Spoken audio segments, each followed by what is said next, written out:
Well, welcome to the Gather podcast, and this is actually the last episode of the Gather podcast. But don't worry, because we are actually combining the I'm Glad I Heard That podcast with the Gather podcast, because we heard from you that you've been listening to both, and we want to put them together into one and focus our energy. So in a couple weeks, you will actually hear me interviewing Harry Krupski on the I'm Glad I Heard That podcast. And today, we get to talk to Lisa about early childhood development and all things being a mom. And I'm super excited about that because Lisa and I were actually in a small group together for years, and we prayed for, celebrated, and just really watched our children grow up together.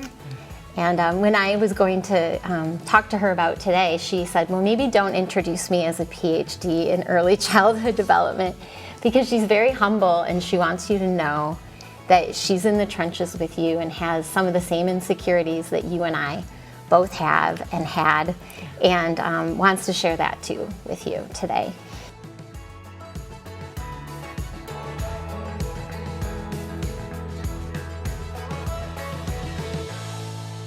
So first of all, Lisa, just tell me a little bit about your family.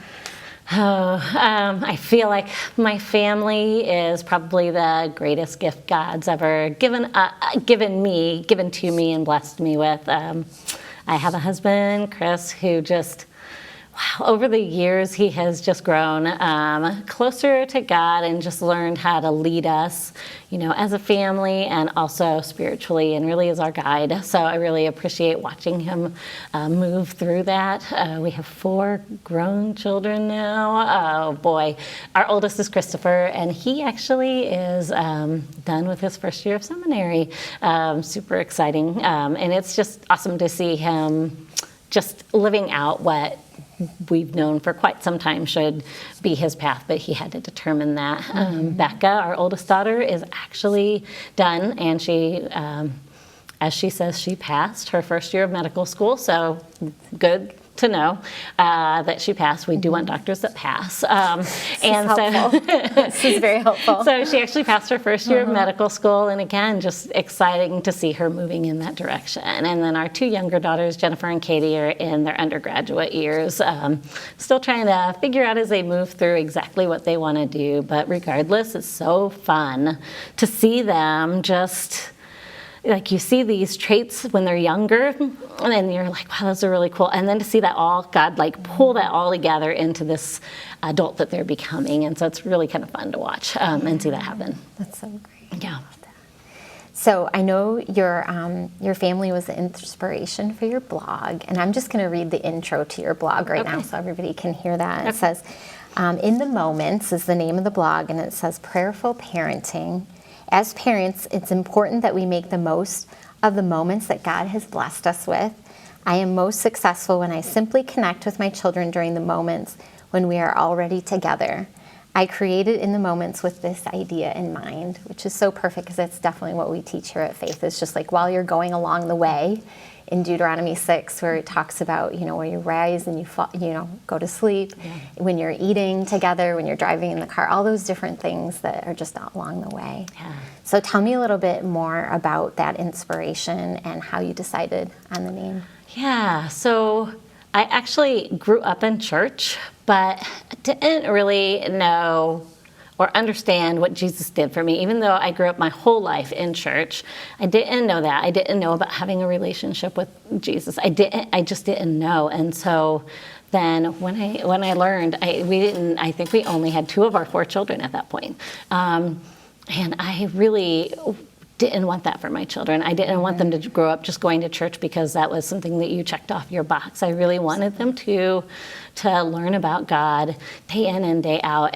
And yet I felt so new to Christianity that I felt like, how do I do that? And it was really exactly as it says. It was in those moments that I stumbled through and figured it out as we were, as they were growing up and as I was being their mom and trying to figure that out. It was the most natural for me. I wanted to be the mom who opened up scripture and did this great devotional, and it just didn't had a fit. craft. And a craft. I really absolutely thought it should be all of those things. And then it just felt so fake, and it wasn't me. And so I really found that the best way that I could do that was working with them in the moment. So while we were playing and while we were eating and while we were driving in the car, all of those times where we could just spend our time and I could bring God into that and really begin to talk to them.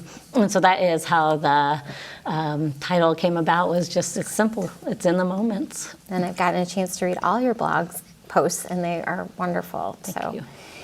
What are some practical ways, so in those everyday moments, that you did bring Jesus in? Yeah, so as I said, it really is about taking those moments all throughout. So one of my favorite times is definitely the car. I feel like they're strapped in, they can't go anywhere, so they're stuck with you. And it's like just a great time for you to be able to have conversations. One of my favorite things to do during drive times was play, when they were little especially, was just playing games. So we would play I Spy games, and while we were playing I Spy, we would look for things that God created or things we might be thankful for. And so we would play I Spy that way. As they got older, and especially as I was driving them to school, we would actually pray about what was coming up on their day. I have this memory that we all still joke about today. Jennifer, I don't know for what reason, was really thirsty. And so she actually prayed for a drink of water when she got to school. And so we all still joke about Jennifer praying that practical need. Very practical need for water from the fountain when you get to school. And so that time, so really it was those moments like in the car, or when you're at bedtime is another one that definitely, I am not a nighttime person, I'm an early morning person, and so bedtime was really hard for me, especially with young children, was really difficult. I just sort of wanted to get it done. But I figured out that it's actually such a perfect time. And I really learned that it was a moment, again, they're laying down, they're there, and I could use that time to pray with them, pray about what went well that day, what they were concerned about for the next day, maybe what some things that happened that maybe they wanted to really pray to God about themselves. And so I was able to use that moment, that bedtime moment, to bring Jesus into our conversations, into prayer. I love that, because we were talking earlier about how we have to give up some control as parents. Yes. And bedtime being, maybe you wanted that downtime, and you're like, wait a second, but this is an important, sacred time to just kind of take the time with the kids. And also, what about the hard things like potty training? Like, how do we give up control in potty training? Potty training, probably my least favorite thing as a parent is potty training, and it's all about that control. And I'm not going to lie, it was definitely a difficult time. But what I learned is that during potty training, it is a chance to really not only learn for yourself, because it was really a lesson for me, but really lead by example for your children to see that control can be given to God. And so that's really what I was able to do. I was able to learn to relax and to live with them through those moments of potty training. And, so when they had accidents, I would be there, very intentionally with them as they had that accident. And really we would spend a moment praying after I cleaned them up, just praying to God to help them the next time around to know, but saying, letting them know that it was okay. And, when they were trying to figure out if they had to go, we would also just talk about how God designed them for this time, that they would figure that out, that this is how God made them, and that they would learn.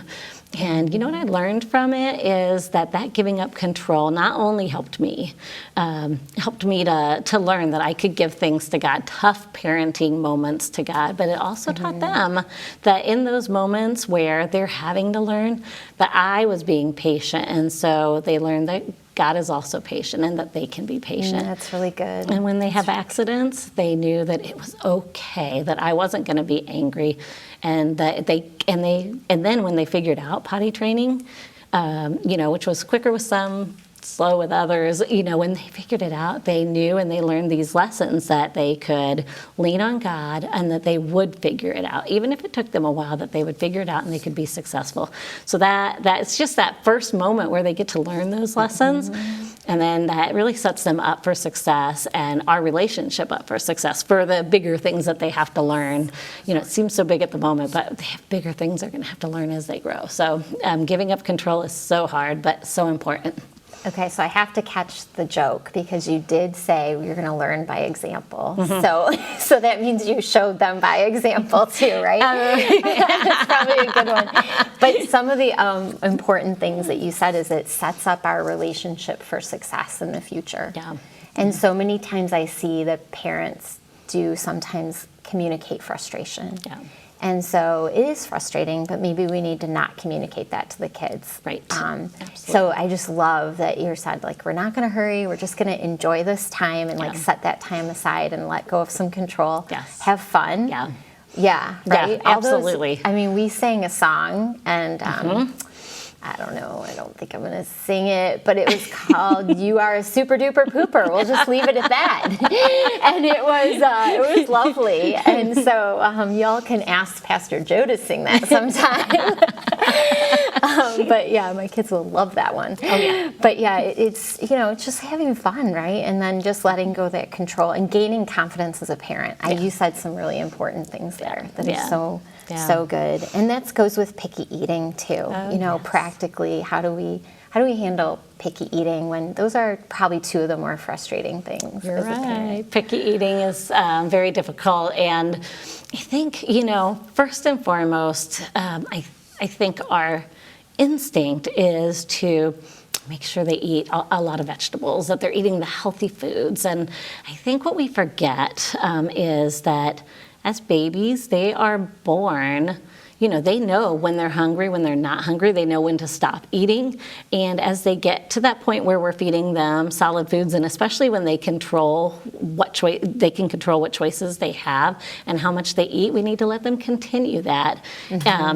Mealtime with children, especially young children, sets the stage for a healthy relationship with food. And the only way that we can do that is by really just recognizing that they can make those choices. They know when they're hungry, and they know when they're full, or they know when they don't want to eat. Absolutely. And so I swear, I used to make a joke that our children were living on air at moments. I felt like they had eaten nothing in 2 or 3 days, and I said, I think they might be growing up on air. But in what really happened was that we would offer them food. I always made sure to offer them at least one thing that they liked, and so especially for Katie, I feel like we probably had the same 2 things every time. Every time we had food along with our food, just so that she always had at least something that she liked. But it was that moment for her to be able to choose, I'm going to eat this or I'm not hungry right now. And then, what you'll see as a parent, it's really cool because it might feel like they haven't eaten in a couple of days, but then they actually make up for that as they go. And so really recognizing that they do know when they're hungry and when they're not. We also had a lot of fun with it, though. We would just like potty training, just like other times, time to have fun. And so the joke that we still make is about this broccoli Katie, we would say it was a tree, and that we eat it before the monkeys climb in it or whatever, and she would eat it. So we also had some fun, made it so that it wasn't so stressful, and it wasn't like you have to eat this, but rather this is a fun time, and we're here together as a family, and we can and as we eat and we talk, eating may come. If you're done, you'll just you'll be here with us talking, and that's that. Yeah. I think it occurs to me, as we're talking, that one of the big things of letting go control is like you're giving them control, and so as a parent, just transferring that control to them, where they're babies, you're feeding them. Yep. And then you're releasing that control to them. And so sometimes there's anxiety around that transfer of control at every age and stage. And we have to just kind of maybe deal with that personally first before we start that, trying to potty train, just kind of like, okay, how do I pray about it, get peaceful about it, kind of talk to my people, talk to the moms here. We're going to bring Lisa into Mom's Cafe too, and to your friends and parents that you trust, and your spouse, and then get ready and feel like prepared beforehand too. Absolutely. That giving up Especially when it's something like food where you feel like, but I need to make sure they're healthy. I need to make sure they're getting what they need, and their bodies will tell them. And it's better to have a good relationship with them where they don't see mealtime as a struggle. Right. And it's better, and it'll feel good to you too, because you won't feel like you're constantly arguing or struggling with them. So in the long run, it really does work, and really truly their bodies do know. Yeah, and I think just normalizing that their bodies do know when to eat and when not to eat. Our pediatrician said to me, my son is 6 foot tall, and he literally survived on mac and cheese. Yeah. So it's going to be okay. Yeah. You know, it's going to be all right. And that was kind of good to know for me. That's right. Because I had one picky eater that was like, he literally could go a really long time without eating. Right. It was like, right, just Yeah. drink water, I Okay. guess. Yeah. So, and yeah, I think the idea that we had talked about before too, that eating and potty training are really big for that relationship. Absolutely. And just kind of handing that control over. Absolutely. So, what does it mean that your home is custom designed by your children? That was one of your blog posts, and I loved it. Oh my goodness. So our house was definitely, it was a small home, and we have 4 children, and so there was a lot of mess. Very chaotic sometimes, very messy sometimes. And we had this space. It was like the space between, it was open and it was large enough that between the kitchen and the dining room and the living room. And so there was this big space, and the kids would bring out, not just toys, sometimes other things, blankets, clothes, I don't know, it depends on the game they were playing. And it would sit there, and the game would go on for days. And so as a mom, as a woman who wanted her house to look a little better, I actually really wanted to have them clean it up after they were done, but I knew that game was going on, and so I just had to hold on tight. And one of the things that always ran through my head growing up, my mom had this like cross-stitch framed thing in the kitchen that said, there will be years for cleaning and cooking, but children grow up when you're not looking. And as a kid, I didn't understand that. And also my mom always seemed really neat and clean. And so I think I also was sort of like, I don't understand because our house is clean. But as a mom of young children, I was like, this is so important for me to remember, because they're gonna grow up and I'm going to be sad. And our house is definitely, they're grown up now. Our house is definitely cleaner. It stays clean, it's easy. And it's not so chaotic and noisy. And there are days where I actually I probably don't miss all the little Legos that you accidentally step on. But I do miss that noise and those fun times. And they still remember those games that they played in that little Bermuda Triangle, and they still talk about it. They loved it. And so just, that it's about control again, and letting go of just a little bit to enjoy those moments with your kids, and knowing that what is important to you maybe isn't as important as what they're going through right then. Absolutely. Absolutely. And that imaginative play is so important. So good. So how can parents sometimes, you talked about like distorting the reality. And like, what does that look like?